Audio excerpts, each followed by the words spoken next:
This right here is a simulation of our training, and we'll run you through it.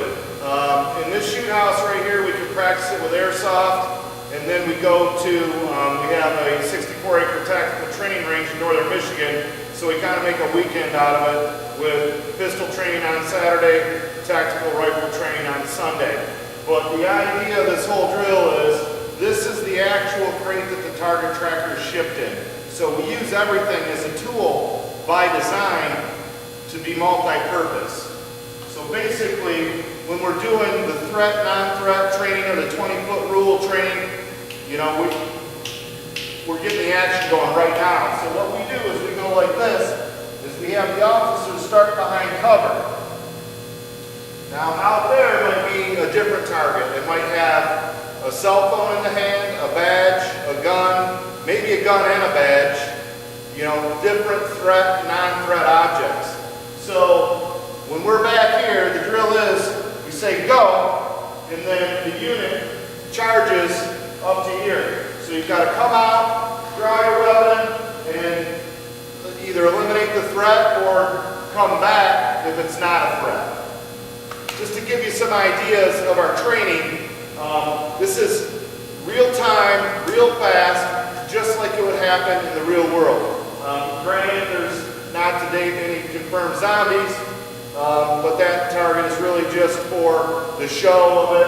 We have different targets that are human on the foam side. We like to use foam targets with airsoft. They're also good with live fire, and then we use a variety of different targets. Steel targets with a single unit set up for sniper training at long distance, plastic torso targets as well. So we have an array of targets, an array of systems, an array of ways to help you save your life if you're law enforcement or military. So this is real firearms training. This isn't your basics, but we cover all of that in our free tactical training video library. So feel free to email me. I'll send you a copy of that. There's exercises in there where you can practice at home with your weapon not loaded. You can put a laser bore sighter in it, practice on your draws, and learning your muscle memory and instinctive shooting. So there's lots of things that you can practice prior to, and we like to kind of get it to the point where all of our students watch the videos, so when they come out to our training, everybody's on the same page.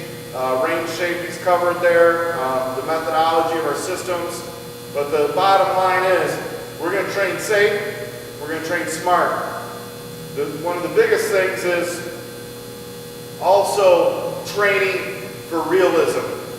There's not one person in the world that can tell me shooting a stationary paper target is realistic training. It's one of the major issues that I have in speaking with other trainers. To me, shooting stationary targets that aren't moving is no different than back in the war of the independence of our country, guys standing in line, shooting one another, not moving. I'd like to think that we've amped up our training and we're a little bit more technologically advanced than that, but also the point that I want to make about stationary target shooting, stationary target shooting has been proven to not help reduce tunnel vision. When your stressors are going on in a real life threat, a real life situation, you're focused. Boom, I'm going to revert back to my training, which is a stationary target not moving. Now you have something moving at you. Your heart's going, your adrenaline's going. There's also a thing called auditory exclusion.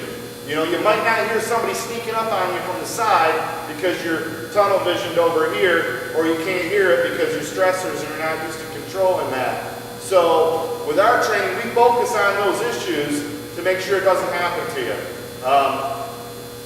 Even from our video library, take a look at it. It'll explain everything, lay it out for you. If you're going to train for rear world personal defense, if you carry a firearm and you're in harm's way, be a law enforcement officer or you're a civilian that carries, be smart and train and make sure that you're going to survive whatever encounter that you might run across. And even better yet, make sure that you're not going to kill somebody or innocently wound someone that's in the background or what have you because you haven't trained those situations. We do all that training, and we do it with our systems, and we provide the video training for free. So take a look at what we're doing here. We're going to go through this exercise, and then we'll get actually a little bit more into it so you get the real flavor of how we can escalate our training. This is our example of our 20-foot training, and back here we have our operator of the unit, and he's going to be calling the shots. He's going to say go, and then the unit's going to charge me, and I'm going to address the threat. Go.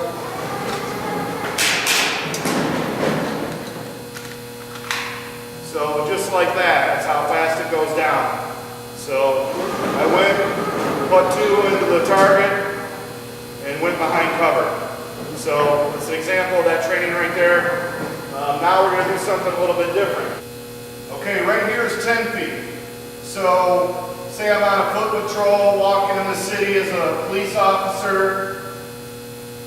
And we do the same thing. I can have my back turned right to the face. So I'm walking down the street.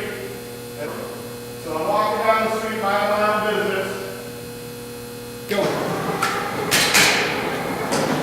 Just like that.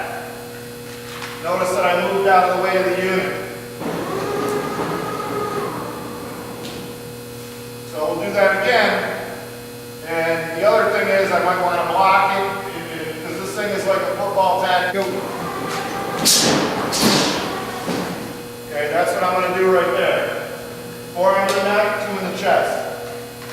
That's another variation of the training with 1 unit, cantilever.